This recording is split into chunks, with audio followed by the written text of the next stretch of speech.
పగలు రాత్రి అంటూ తేడా లేనే లేని పసిపాప నవ్వుల్ని చూడని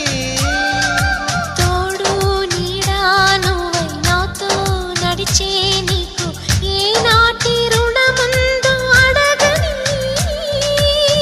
చేదు చేదు కలలన్నీ కరిగితేనే వరదవని కానుకైన స్నేహాన్ని గుండెలోన దాచుకుని ప్రతి జన్మకి ఈ నేస్తమే కావాలని కోరుకుంటానమ్మా దేవుళ్ళని. కొమ్మ కొమ్మ విన్నావమ్మ కోయిల వస్తుంది